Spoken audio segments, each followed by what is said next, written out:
Oi para você que está em casa, da Rádio Caratinga, ouvindo a gente aí pelo seu radinho, seja no carro, seja em casa.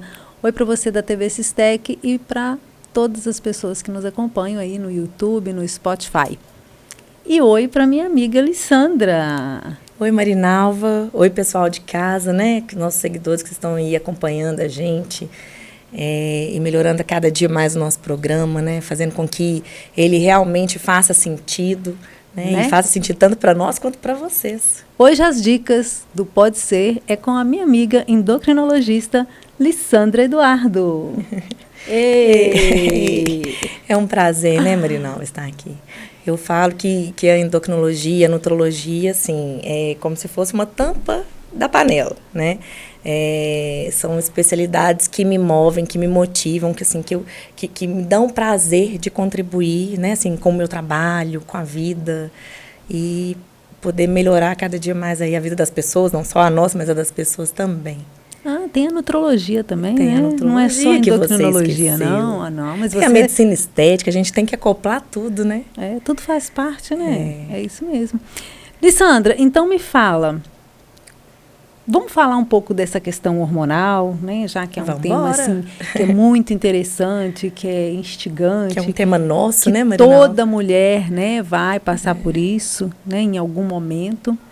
Na verdade, vou até então fazer um adendo. Na verdade, durante todas as fases da vida, gente, a alteração hormonal, né, essa oscilação hormonal é muito importante, né? Desde o nascimento, desde já a embriogênese dentro da mãe, a gente consegue ver todo esse movimento hormonal para a formação da criança, né? Durante a evolução da criança, a questão da infância, a transição da puberdade para a vida adulta. Então, eu falo que os hormônios, quando a gente usa aquele termo que hormônio é vida, não é um termo pejorativo, é porque realmente os hormônios, eles são estruturas, moléculas que vão atuar em todos os órgãos do nosso sistema.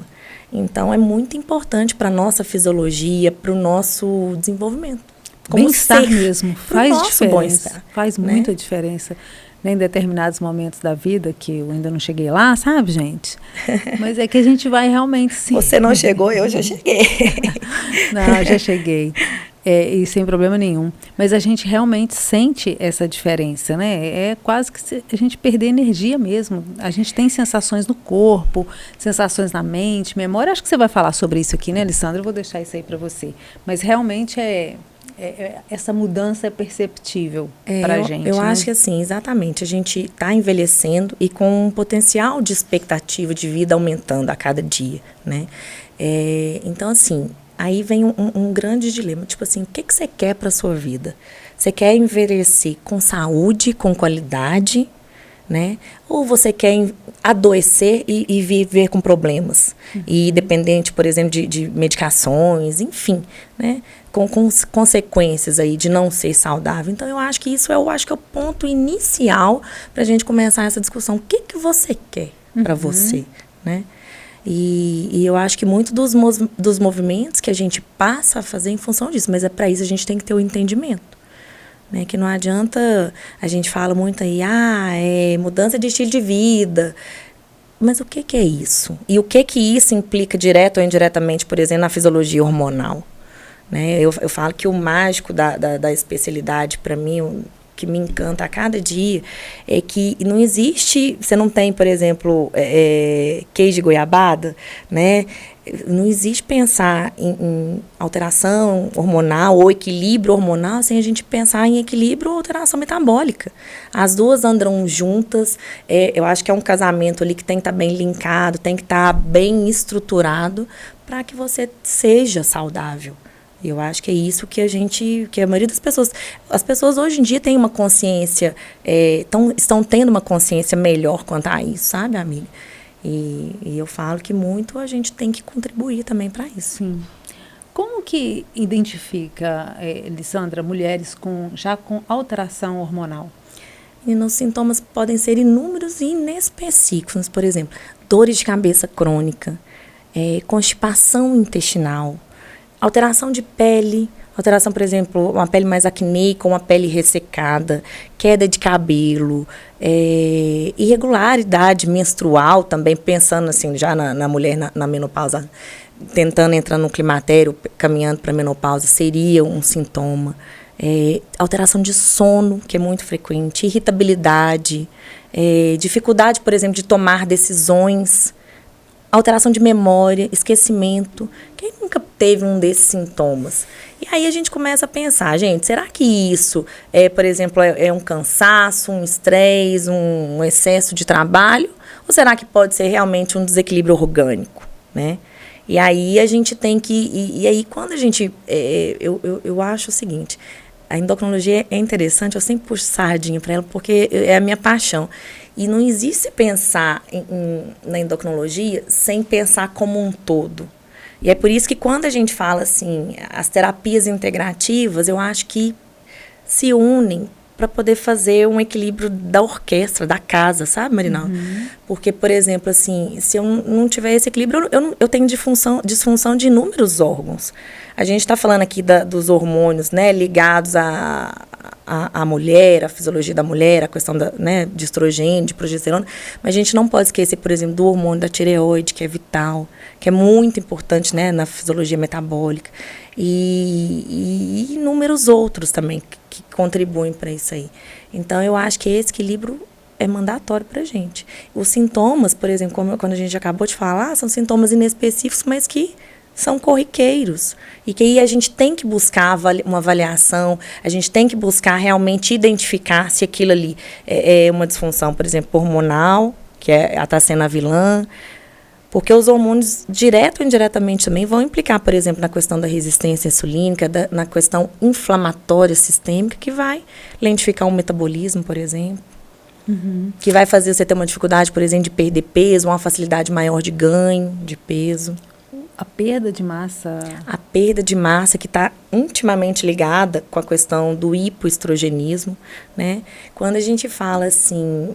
hoje mesmo eu joguei um direct lá e uma pessoa me perguntou assim, por que a partir dos 30 anos a gente começa a ter um metabolismo mais lento? Então, assim, a gente começa a lentificar porque a gente tem um menor gasto metabólico, e esse menor gasto metabólico é advindo principalmente do começo da diminuição de massa. A gente começa a perder massa muscular com a idade, né? Então, assim, é o ovo ou a galinha? O que vem primeiro? É a diminuição hormonal e a perda da massa, ou a perda da massa que... Mas, realmente, é uma coisa que é um ciclo vicioso. E quando eu te falo assim, Marinalva, o exercício que você tem que fazer a partir de agora é a musculação, é o exercício resistido. Não estou inventando isso, mas por que é isso? Porque o ganho de massa não só vai proteger o seu osso, mas como esse ganho de massa vai estimular o aumento da sua taxa metabólica basal. Com isso, você vai ter uma possibilidade muito maior de ter uma perda de gordura, uma diminuição do peso e um bem-estar, né? Assim, advindo disso aí. A massa muscular, gente, é muito importante para a gente, né? Para o organismo.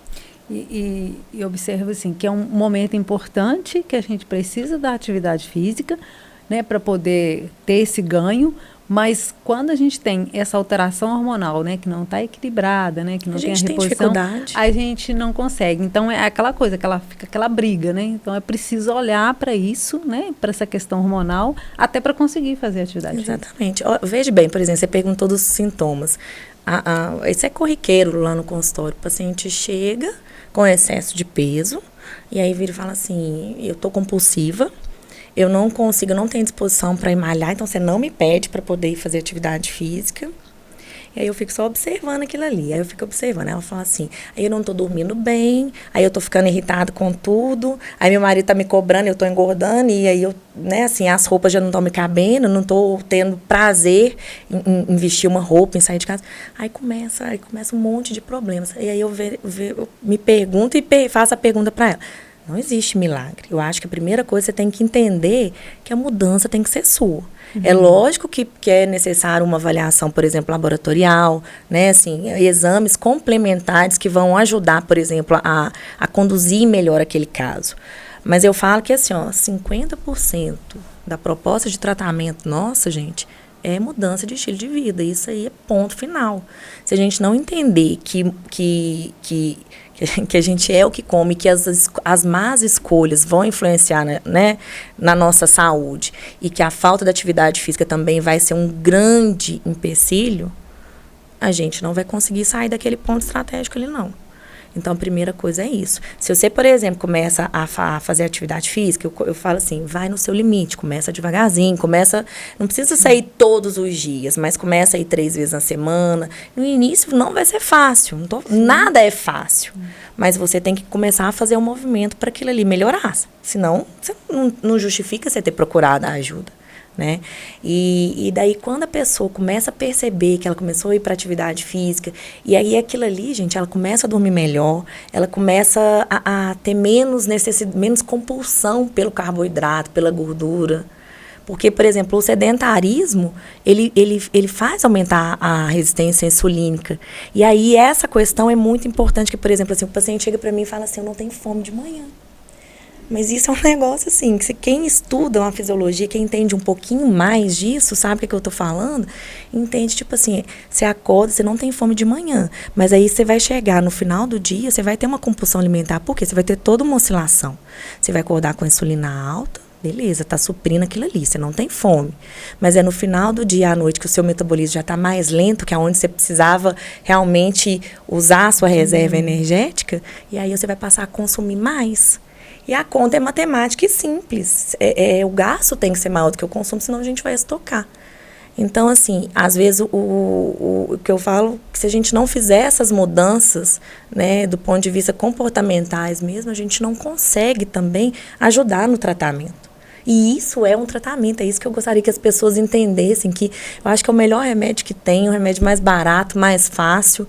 Não que seja fácil, porque tem realmente pessoas que brigam ali com o exercício, ou realmente que tem muita dificuldade de fazer uma dieta.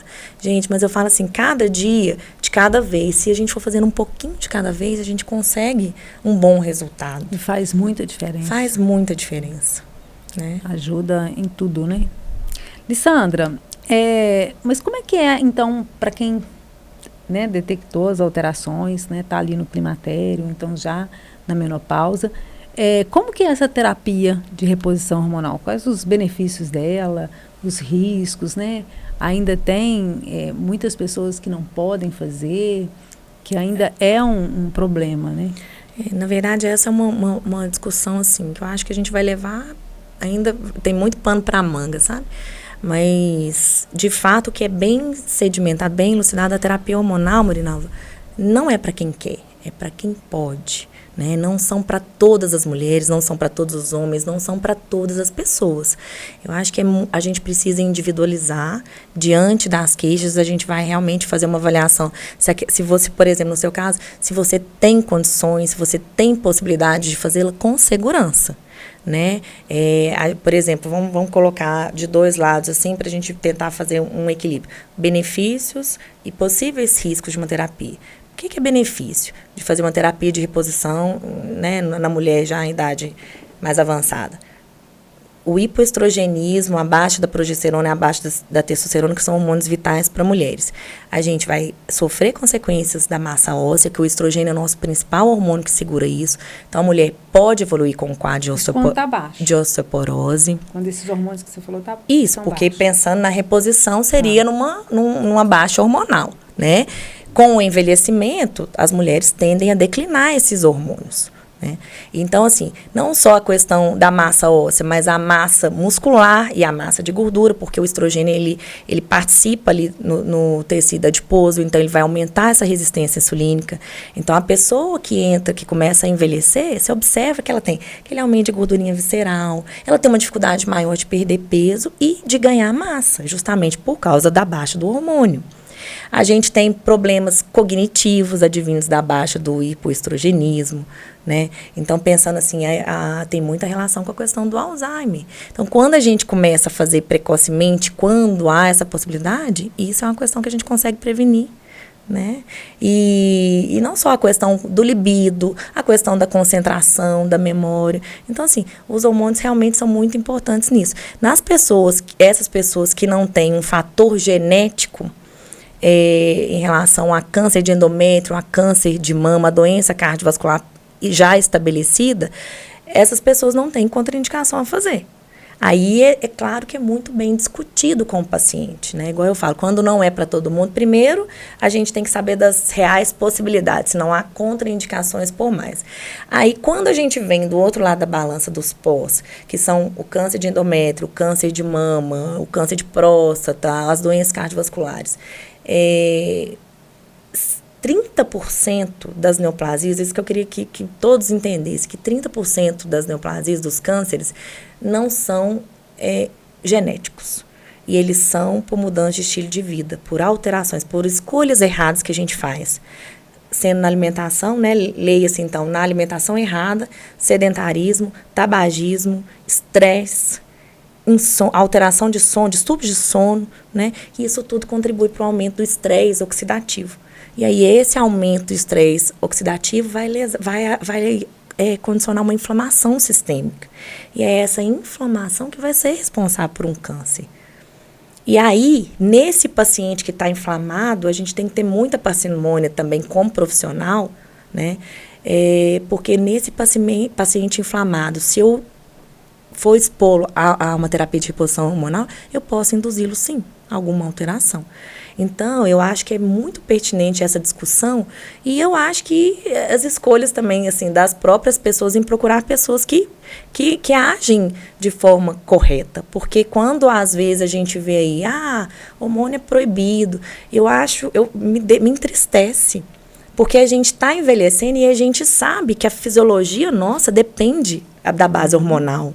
E se a gente começa a envelhecer e começa a ter deficiências disso, a gente começa a ter repercussões. Eu te pergunto, você quer envelhecer começando a ter esquecimento, não dormindo, a engordar? Porque se você começa a engordar, de repente você vai predispor isso a ter um diabetes e complicações cardiovasculares que antes você não tinha. Então, gente, eu acho que é muito mais de Quando a gente fala das medicinas integrativas, e aí é uma outra questão que é muito polemizado hoje em dia, eu discordo no sentido que quando você integra, você consegue tratar o paciente de uma forma muito mais como um todo, sabe? Você começa a dar uma atenção para o paciente, para o problema dele. Porque olha para você ver, por exemplo, tá lá um paciente que está tratando com um psiquiatra de uma depressão, que não melhora com nada e tal. Será que já foi avaliado a tireoide desse paciente? Às vezes, o problema dele neurológico é aquilo ali. Né? E é muito comum um problema dermatológico, um problema de queda de cabelo que está indo no dermatologista persistentemente e aquilo ele não resolve. E a pessoa faz tudo, toma um monte de polivitamínico e nada. E, gente, e aí? Será que não é uma disfunção hormonal? Então, eu acho que a gente tem que passar... Quando a gente consegue olhar o nosso paciente como um todo... não individualizar, não, né, assim, a gente consegue dar uma atenção melhor. Então, quando você me pergunta benefício ou risco, tem que individualizar. Não é para todo mundo, mas para aquelas pessoas que podem, que se permitem a fazer, eu falo que é vida. Né? E é muito interessante você dizer aí, assim, dessa medicina integrativa hoje, né? O que seria essa medicina integrativa, né? Hoje, eu vejo que isso está mudando, né, Elisandra? Hoje, o profissional da área de saúde, ele precisa ter esse olhar, ampliar o olhar para o paciente. Eu acho que a gente tem que evoluir, sabe, Marinalva? Porque senão hoje a gente não trata ninguém. Sim.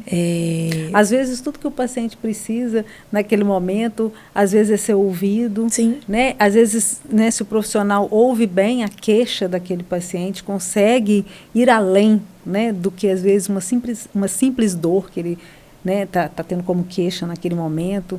Então, assim, às vezes a consulta ela precisa ser um pouco mais demorada. Eu sei que às vezes é difícil, né? Mas você tem que dar uma atenção para aquela dor, para aquele problema. Mas essa medicina integrativa, né, que você traz hoje, eu acho que ela faz uma diferença muito grande. Eu falo o seguinte, a minha formação é bem conservadora e, assim, eu fui evoluindo, sabe? Apesar dessa formação conservadora, eu sou muito curiosa e sempre estudei muitas coisas paralelas e alternativas, porque na minha cabeça, assim, se eu não souber tratar, quem vai tratar? Um exemplo clássico, por exemplo, eu não anabolizo as pessoas. Apesar da gente tratar hormônio, mexer com isso aí, a gente não faz isso, a gente não faz anabolismo. Mas chega muito para mim complicações de pacientes que usam por conta própria ou de forma, né, indiscriminada, enfim. E aí, se eu não souber tratar aquilo, quem que vai? Eu tô ali no topo, ele me procurou, eu sou especialista daquilo ali, ele me procurou para aquilo ali. Como que eu não vou dar? Né? Eu já fiz inúmeros cursos de bomba, de anabolizante. Entendeu? Então, eu preciso saber como eles funcionam, como eles atuam e como que eu vou lidar com aquele meu paciente. Chega um paciente, para mim isso é muito comum, paciente de 20, 30 anos, eu falo assim, com hipogonadismo funcional e paciente que acabou de casar e que pensa em ter filhos. Entendeu? Aí a gente faz uma coisa que chama terapia pós-ciclo, para tentar reestabelecer o eixo desse paciente, para ele conseguir, né, para que haja a possibilidade dele voltar a ter a função hormonal dele viável, para que ele consiga fecundar um óvulo e ter um bebê. Lissandra, me fala aqui, colágeno é bom? Eu te pergunto, olha aqui na nossa mesa, o que é isso? Então, assim, a gente, quem não quer, né, continuar ganhando colágeno, como é que a gente faz para estimular esse colágeno? Principalmente a gente que é mulher, né, que é mais vaidosa. Então, vamos só pegar um gancho, eu vou te contar uma historinha. Nós estamos falando de fisiologia hormonal, e estamos falando de envelhecimento, e o estrogênio, para que você, só para a gente entender um pouquinho, o estrogênio é o hormônio que regula a produção do nosso colágeno. Entendeu? E aí, com o envelhecimento, o que acontece? Hipoestrogenismo, baixa a produção de colágeno. Né? E aí baixa a produção de colágeno em todos os sentidos, tanto do ponto de vista do colágeno tipo 1, tipo 2, que é o articular, que a gente começa a sofrer com as osteoartrites, as osteoartroses, como o colágeno da beleza. Cai tudo. O colágeno gente, ó, presta atenção. Né?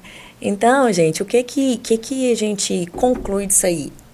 Hormônio não é importante para um monte de coisa? Nossa. Como que você vai virar e falar assim, hormônio é ruim? Entendeu? Então, não assim, não tem jeito. A gente sente a diferença é muito grande. É que tem que ter muito. Eu falo que tem que ter só depois que você passa que você sabe. Então, assim, tem que ter muita paciência com a mulher que está, sabe, entrando no climatério, mulher na menopausa. Até ajustar, né, equilibrar esses hormônios. Depois que equilibra também, a gente fica tudo muito bom. Tudo normal. É porque é muito fisiológico. E aí, abaixo disso, vai lá no sistema nervoso central. Né? Ciclos. A mulher sofre mais com isso, né, Alessandra? Eu acho que a mulher sente mais. Os hormônios da mulher, eles têm uma sintomatologia maior. Entendeu? Mas eu acho que então vale a pena, já que você tocou aí no gancho, a gente dá uma pincelada na questão da testosterona, que é um hormônio primordial, né, dos homens, mas as mulheres também têm uma produção infinitamente menor, mas uma produção via aromatase. Então, o estrogênio, né, convertendo ali no estradiol. Então, o que acontece? A disfunção, por exemplo, da testosterona na mulher, no homem, não só a questão de libido, mas a questão de formação de massa também, questão de sono, questão de poder de tomada de decisões. Por que o homem é mais agressivo que a mulher? Porque tem mais testosterona, né? A mulher, quando você vê que ela está com deficiência desse hormônio, você pode ver que é uma mulher que chora muito, né? Uma mulher mais melancólica, mais triste. Ela é fadada, por exemplo, a ter quadros mais depressivos. Então, tem uma relação muito direta, não só, né, desses hormônios, mas a testosterona influencia muito nisso. Me fala desse negócio aqui que eu interessei pelo negócio do colágeno. E aí a gente está falando. Né? Eu vou mandar um beijo para Ana Paula, para o Astor, para o pessoal da Natura e Vida, né, que estão sempre aqui com a gente. E aí hoje, esse pirulitinho de colágeno, ó, tem tudo a ver com o que a gente está falando. Esse aqui é o colágeno Verisol. Na verdade, assim, os estudos, eles mostram um benefício, na verdade, não é um benefício muito grande. Tipo assim, vamos tomar colágeno Verisol e a gente vai conseguir repor massa, vai conseguir melhorar tudo que está despencando. Não é isso. Mas a gente consegue melhorar as nossas células. Então, existe, assim, uma aplicabilidade no colágeno Verisol para efeito anti-aging, sim, né? Para efeito, por exemplo, temos quando a gente fala do ósseo articular, o colágeno tipo 1, tipo 2, junto com o ácido hialurônico, é os que vão dar sustentação. É sabores diferentes, né? Sabor. Aqui a gente tem um de laranja, aqui a gente tem um de limão, mas esses produtos são muito interessantes e podem ser adquiridos lá. Gente, né? A Natura e Vida tem muito produto, né, de suplementação, né? Isso aqui por exemplo, principalmente naquela fase cíclica que a gente tem, por exemplo, de precisar de comer um docinho maior, né? Então, mais saudável e... Apesar que não tem açúcar, sem glúten, sem lactose. Então, mais saudável e tem um benefício, né? Funcional, né, digamos muito legal. assim. Lissandra, fala um pouquinho sobre o Hashimoto. Hashimoto também é uma doença que ganhou uma notoriedade, principalmente depois da pandemia, sabe, Marinalva? Porque existe uma relação bem direta aí da homologia do vírus com a estrutura hormonal ali da tireoide. E quando a gente fala de tireoidite de Hashimoto, é uma doença autoimune. O Hashimoto é uma doença que estabelece na tireoide, mas não é uma doença da tireoide, é uma doença sistêmica. Então, assim, a gente não trata o laboratório, a gente não trata exame. E quantas vezes a gente vai avaliar um paciente que tem uma clínica da tireoidite Hashimoto, mas que tem lá um TSH e um T4 livre normais? E aí, vou tratar ou não vou tratar? Esse é um grande questionamento que nos é feito hoje em dia. Os pacientes às vezes questionam isso, porque às vezes vão em alguns colegas mais conservadores e aí de repente, por exemplo, não, mas você não tem nada, o seu exame está normal, mas a paciente está ali com alteração de sono, dificuldade de perder peso, alteração do sistema nervoso central, mais depressiva, enfim, queda de cabelo, unha fraca, todos os sintomas advindos do hipotireoidismo, uma constipação intestinal tremenda, né, que provoca aquele inchaço, enfim. Então, é uma doença sistêmica, porque, na verdade, pode ser desencadeada por vários gatilhos, porque é uma doença autoimune, as doenças autoimunes são desencadeadas assim. Então, assim, o que a gente observou, principalmente depois da pandemia? Se você já tinha uma predisposição a ter uma doença autoimune, principalmente da tireoide, essa doença pode ter sido desencadeada, né, pelo Covid ou pela vacinação. Está muito incerto isso ainda pra gente. Agora, por exemplo, você tinha já a doença pré-estabelecida, você tinha alteração, anticorpos lá no topo, enfim, essa doença exacerbou. Aí você começou a ter muito mais sintomatologia, dificuldade, por exemplo, de controlar, né? Então, o que é o Hashimoto? Na verdade, é a principal etiologia do hipotireoidismo, que é uma disfunção hormonal que o metabolismo lentifica. A principal etiologia é o Hashimoto, que é uma doença autoimune. Existe causa genética, existem outras causas. Carência de iodo, por exemplo. Hoje em dia, o nosso sal de cozinha, ele já tem uma quantidade de iodo que é ideal para que a gente não tenha aqueles bócios. Você lembra que antigamente as pacientes tinham aqueles papos grandes? Muito era por questão carencial. Hoje em dia, a gente tem uma fiscalização muito criteriosa, que aí a gente não tem mais essa questão endêmica dos bócios, né? E não é muito frequente isso pra gente. Mas então, não difere em nada a questão de tratamento se você tem um hipotireoidismo genético, se você tem uma doença de Hashimoto. Mas se você tem uma doença autoimune, doenças autoimunes andam juntas. E aí, quando a gente fala nessa questão de integrar, por exemplo, a nutrologia com a endocrinologia, eu acho que isso aí casa muito, porque a gente começa... Não que você tenha como evitar e prevenir doença autoimune. Se você for escolhida para aquilo ali, você vai desenvolver. Mas existem subsídios para você não inflamar, para você, ou se você já é inflamada, melhorar essa questão inflamatória. E aí, isso são gatilhos que podem potencializar ou desencadear uma doença já estabelecida. Lissandra, como que a gente pode desinflamar no organismo? Marinalva, pensando em o que é inflamação, né? Resistência insulínica à inflamação. Existem, por exemplo, marcadores inflamatórios que a gente leva muito em consideração para avaliar se um organismo é inflamado, como, por exemplo, a ferritina, o ácido úrico, a própria questão, por exemplo, de insulina, né? Então, assim, pensando na questão de mudança de hábitos, o principal movimento que a gente faz é diminuir os alimentos que são inflamatórios. O que é um alimento inflamatório? Açúcar, muito inflamatório. O glúten é um alimento potencialmente inflamatório. O leite é inflamatório. E aí é todo um contexto que junto nós vamos conseguir melhorar essa questão inflamatória do organismo. Dormir bem, diminuir, por exemplo, a questão de tabagismo, de estresse psicológico. A gente consegue desinflamar. Outra coisa é manter hidratado o organismo. Isso é muito, muito importante. A gente consegue viver mais leve e de uma forma mais desinflamada. Sim. Agora, Lissandra, o que é essa dominância estrogênica? Então, a dominância estrogênica também é uma coisa muito frequente no consultório que a gente pega, é um desequilíbrio hormonal. É um desequilíbrio entre a progesterona e o estrogênio. É como se você tivesse uma balança e aí o estrogênio fica aumentado. O que seriam os sintomas dessa predominância estrogênica?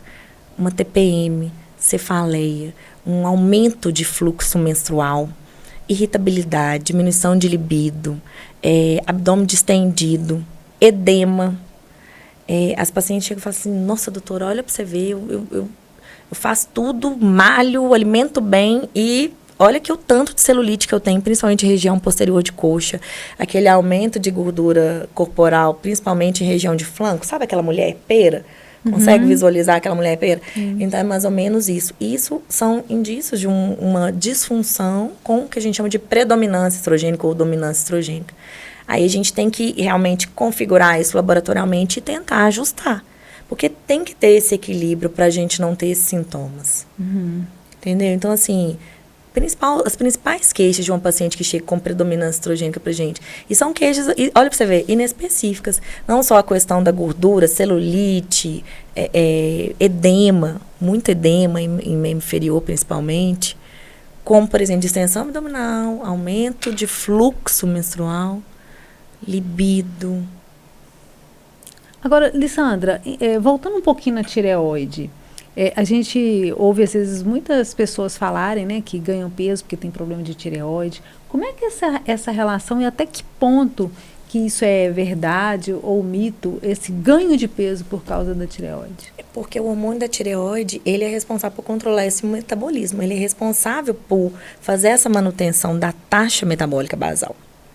Então, por exemplo, no caso de um hipotireoidismo, não é uma receitinha de bolo que todo paciente hipotireoideu vai ter dificuldade de perder peso ou vai ter um ganho de peso favorecido e não vai sair daquilo ali.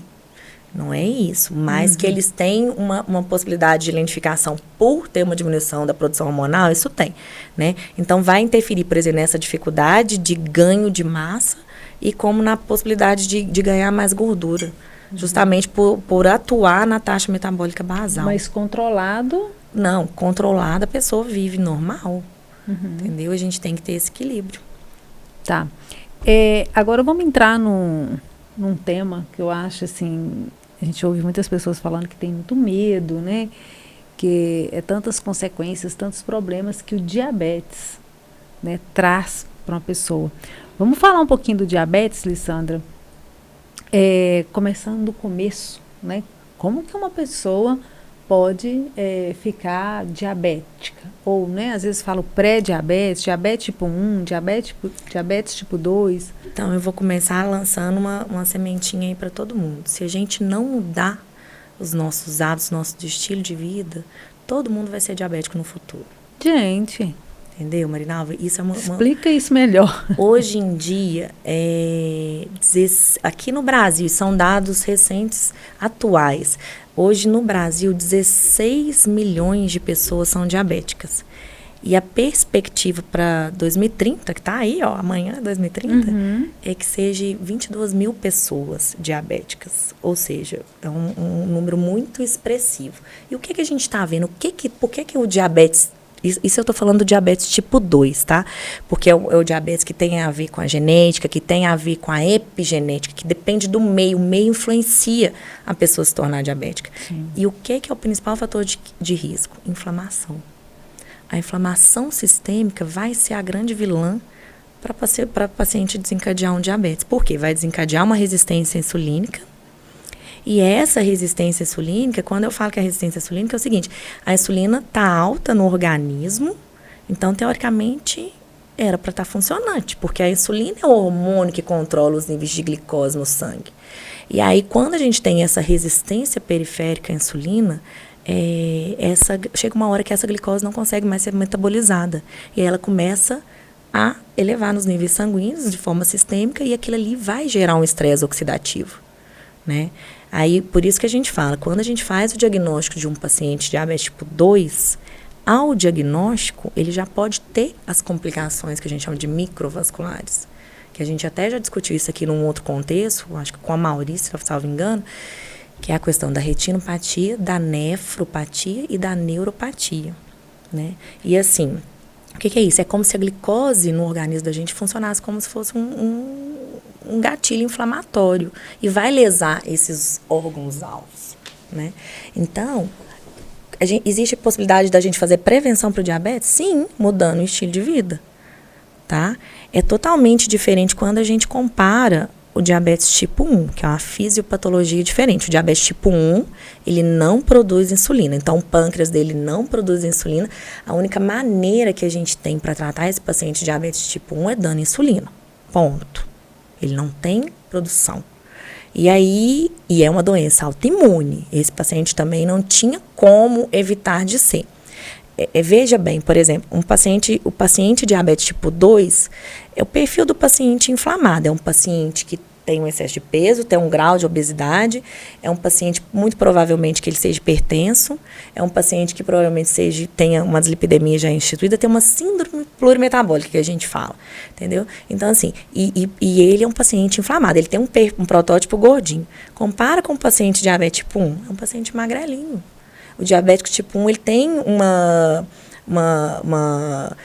ele não tem essa resistência periférica à insulina, ele tem uma deficiência dela. E aí eu vou tratá-lo com insulina e esse paciente não vai ganhar peso. No paciente tipo 2, ele pode evoluir ao longo da doença com a falência pancreática e ter necessidade de usar insulina. Só que a insulina nesse paciente, diabetes tipo 2, é ergogênica.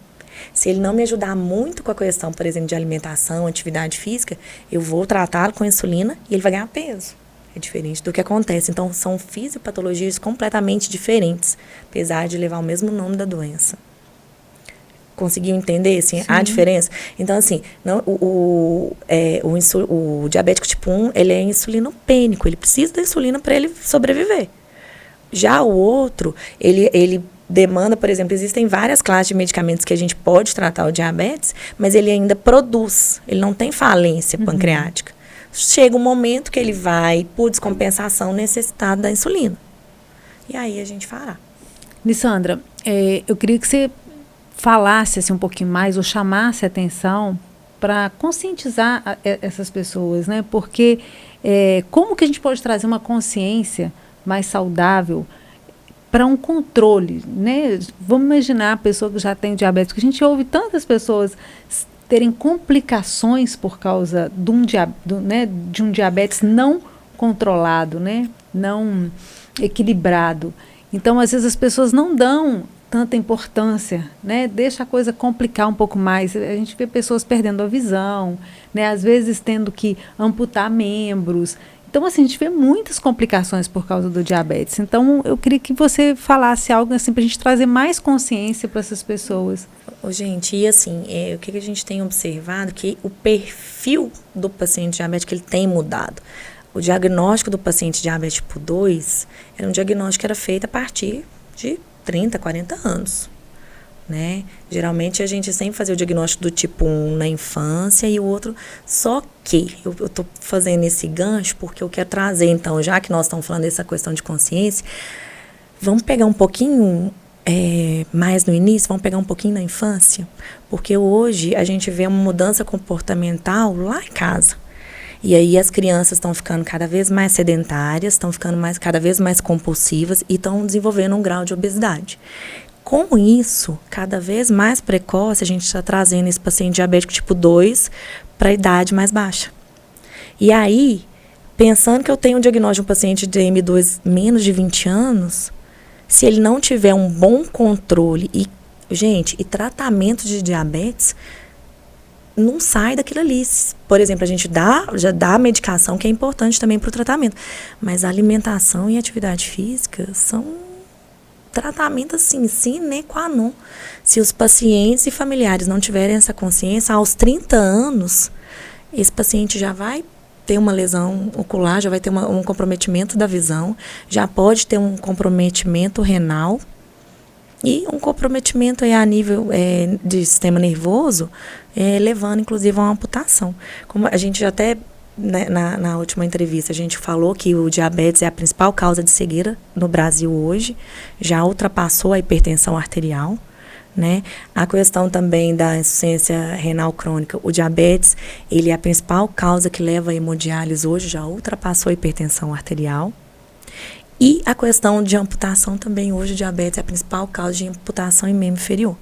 Então, assim, independente do contexto e da idade que esse diagnóstico vai ser feito, se não tiver essa consciência, principalmente de mudança de estilo de vida, gente, é o que eu falo, que eu brinco, mas isso é muito sério. Se a gente não tiver esse movimento, nós vamos ser diabéticos no futuro. Por quê? Pela resistência insulínica ali, pela inflamação que o nosso organismo vai se colocar exposto, entendeu? Então, assim, o que é um docinho momentâneo? Um prazer momentâneo de você comer um doce, um prazer momentâneo de você ficar comendo um sanduíche e tal. Uma coisa é você fazer isso esporádico. Outra coisa é você viver daquilo ali, né? Tipo assim, se nutrir daquilo ali, que aquilo ali não é nem nutrição, mas que realmente o açúcar inflamatório, o carboidrato, o glúten como potentes vilões aí, e isso já é bem estabelecido, bem elucidado na literatura. E nós não acabamos de falar que 30% dos cânceres hoje tem etiologia na alimentação? Então tá tudo ligado. O diabetes também, com câncer, esse link a gente não pode deixar de fazer. Então, é tudo inflamação. E aí, o que acontece? Nós estamos falando aqui da cegueira, da hemodiálise, estamos falando da amputação, quando o nosso principal desafio é prevenir a doença cardiovascular, que a gente chama de macrovascular. E aí, o paciente diabético, Marinalva, ele vai morrer do AVC, do infarto agudo do miocárdio. E o quanto que a gente está vendo adultos jovens infartando, tendo mal súbito, sem ter predisposição, ou sem ter, por exemplo, não era hipertenso, não era diabético. Mas esse paciente pode estar inflamado, e aquele ali foi um gatilho e potencializou. Então, eu acho que tem que começar a virar a nossa chave para essa mudança, entendeu? Que isso vai impactar diretamente na nossa qualidade de vida e o como a gente vai envelhecer. Porque, assim, a minha escolha é envelhecer saudável. Sim. Né? E eu espero que a sua também, enfim, a gente tenta plantar essa sementinha. É o que a gente está fazendo aqui, né? Chamando atenção para prevenção, para qualidade de vida, para cuidado, para ter aí uma velhice com mais qualidade de vida, porque hoje, sim, realmente a expectativa de vida aumentou muito, né? E a gente quer viver mais, mas bem, né? De preferência bem, né? Com autonomia, né? Com saúde. Bom, eu quero aproveitar agora e mandar um abraço lá para o meu amigo Paulinho, que é o representante da Royal Prestige. Aquelas panelas que ajudam aí, né, na nossa qualidade de vida também, porque são panelas que a gente pode cozinhar sem óleo, né, Alessandra? Sem óleo, exatamente. Demais. E aí, uma outra coisa bacana desses utensílios é a questão de metal pesado, que é uma outra coisa que vai inflamar o nosso organismo, que vai intoxicar, né? Então, de qualquer forma, eu acho que a contribuição é legal. Bom, gente, hoje tem muita informação, tem muita coisa boa, dá para comer bem, viver bem, com saúde, né? Hoje tem muita coisa boa. Um abraço aí, então, pro Paulinho aí da Royal Prestige. Beijo, Paulinho. Eu queria aproveitar aqui para falar lá do Soares Supermercado. Soares, gente, aproveita esse mês de setembro, o mês todo em promoção, tá? Você corre o risco de comprar e não pagar. Cheio de promoção lá, né? Cheio de promoção, ganhar um carro. Tá bacana lá, eu acho que vale a pena dar uma passadinha lá, né? Vale a Sem pena. contar que você vai ser bem atendido, né? Aquele atendimento especial, porque a família Soares está ali por trás, te acompanhando. Então, promoção, atendimento bom. E como a gente está falando em questões de saúde, em alimentos saudáveis, a gente tem ali um hortifruti maravilhoso, um açougue maravilhoso. Tem uma área gourmet lá que é bem legal. Gourmet. Vale a pena, gente, é isso mesmo. Muito Beijão. bem. Falando então hoje, né, sobre diabetes, qualidade de vida, saúde, hormônios, vida, né? Vida, né, Marinalva? Então vamos lá, gente. Lissandra, você falou, né, a gente falando do diabetes, você falou aí os vilões, né, da nossa saúde, o açúcar, né, os alimentos inflamatórios, o leite. E às vezes, assim, pessoas, né, que gostam, mas precisam reduzir esse consumo.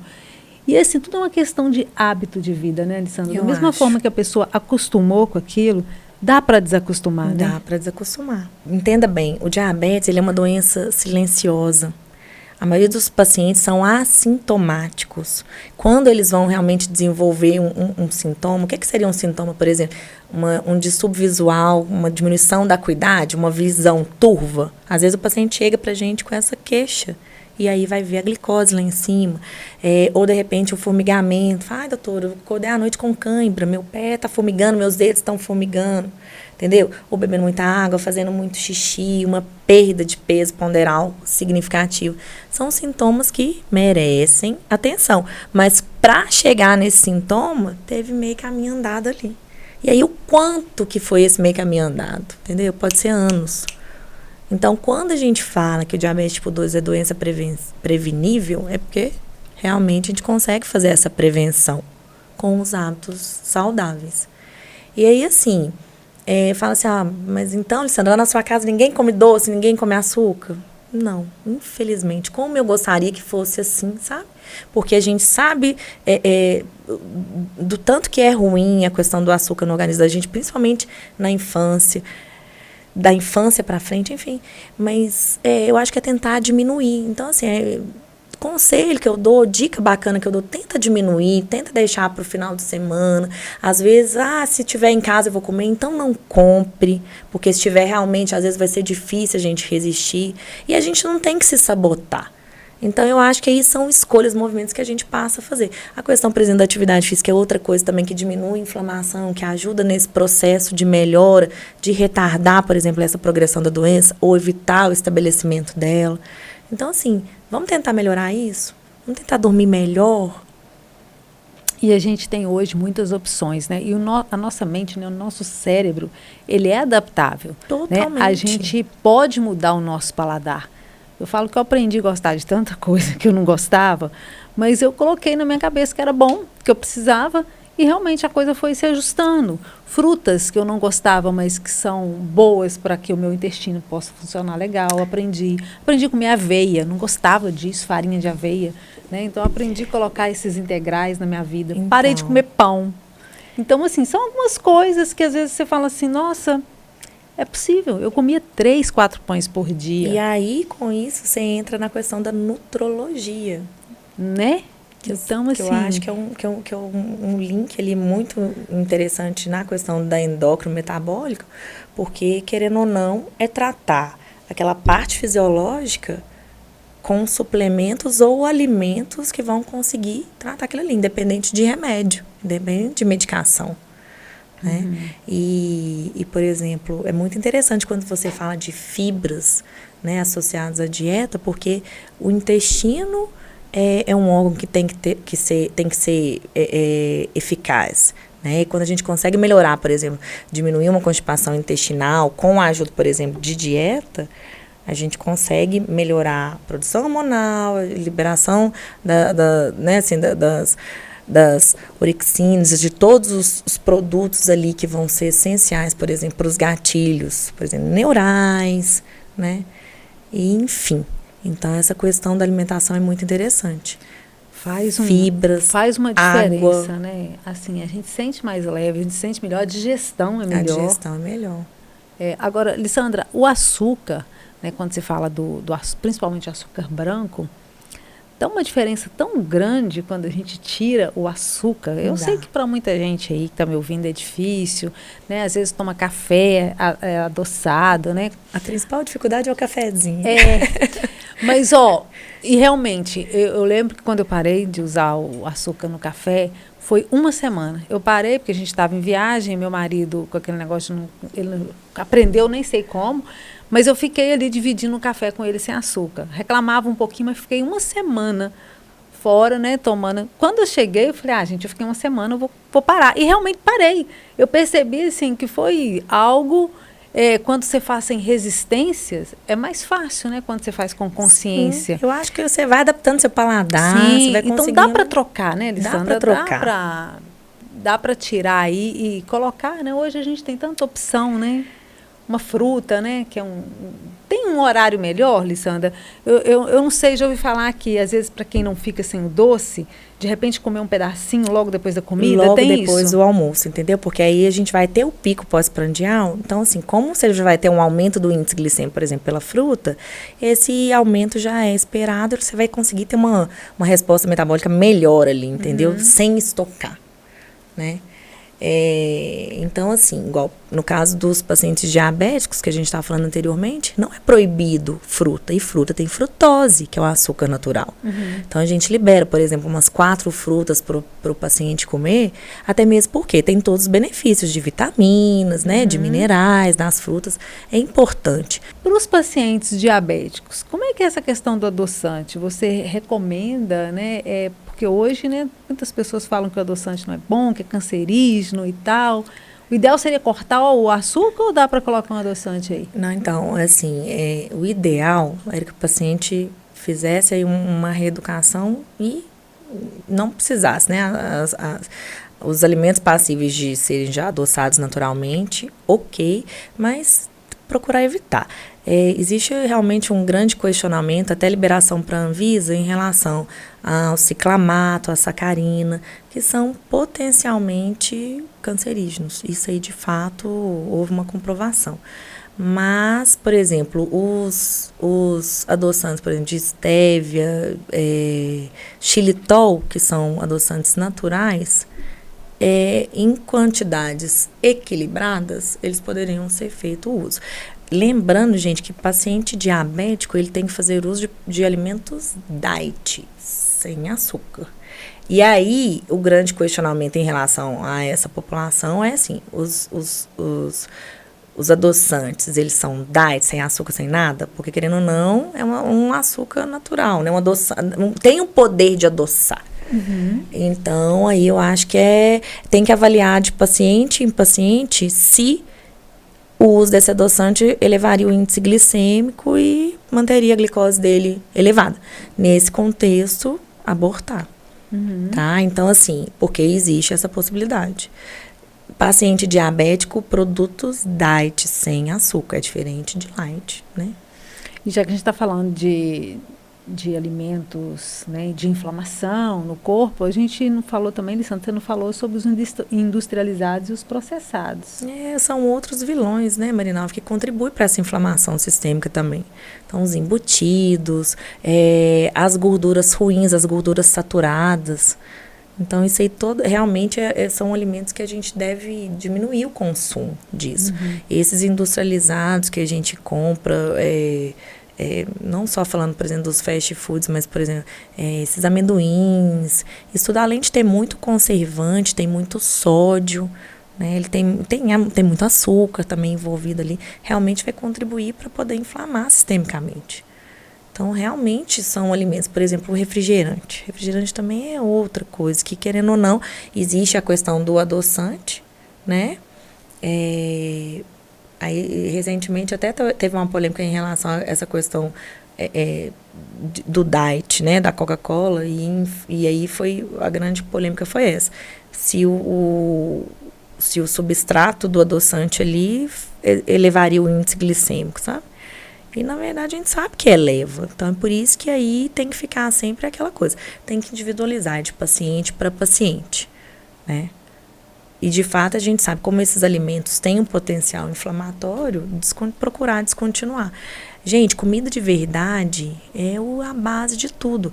Eu falo assim, o paciente às vezes fala para mim, doutor, mas eu não janto, como é que eu vou tomar o remédio tal hora na janta, como é que eu vou tomar a insulina tal hora na janta, enfim. Eu falo assim, gente, mas você não janta, mas você vai comer alguma coisa. Eu prefiro que, de repente, você coma uma comida de verdade, por exemplo, a comida do almoço, numa quantidade menor, por exemplo, de carboidratos, né? Porque o metabolismo ali vai estar mais lento, enfim. Mas é preferível que você faça uma refeição do que procure um lanche. O que poderia ficar, assim, para a gente fechar, como, né, da importância do que você trouxe para a gente hoje desse tema, né? Poderia ser... acho que eu vou finalizar com esse aqui, esse acróstico aqui, olha só. Ser, saúde e equilíbrio. A primeira coisa, pra gente A gente tem que começar a fazer os movimentos e entender que só depende da gente uma longevidade saudável, né? E às vezes também é um chavão isso aí, mas é um princípio que eu trago para mim, que é a base lá do meu pilar, por exemplo, da minha família, e que a gente busca a cada dia. Porque se a gente tem um equilíbrio, por exemplo, em relação à saúde, a gente tem um equilíbrio mental, a gente tem um equilíbrio emocional, por exemplo, para lidar ali com o nosso cotidiano. Então, pensando, por exemplo, eu tenho genética, meu avô morreu, já contei essa história, meu avô morreu com 107 anos. Eu quero viver bem, viver muito, mas bem, de forma saudável. Então, assim, o que eu deixo de dica para todo mundo, vamos começar, como se diz, levantar a bunda do sofá e fazer por onde a gente tem esse equilíbrio. Né? Eu acho que o objetivo não é ficar pensando em entupir de remédio, de medicação. Eu acho que é buscar uma alimentação mais equilibrada, hábitos saudáveis, noites de sono mais saudáveis, mais agradáveis. E isso é toda uma consequência. Você começa a ser saudável, se alimentar bem, fazer exercício físico, você vai dormir bem. E aí aquilo ali vira um ciclo vicioso do bem. Obrigada pela sua participação. Eu que agradeço a todos vocês. Espero ter contribuído aí para ajudar e para plantar uma sementinha de mudança. Bom, obrigada a você pela sua audiência. Tá? Um abraço para você da Rádio Caratinga, da TV Sistec e de todas as plataformas digitais. Até o próximo programa. Beijo e até o próximo, Beijo, pessoal. gente.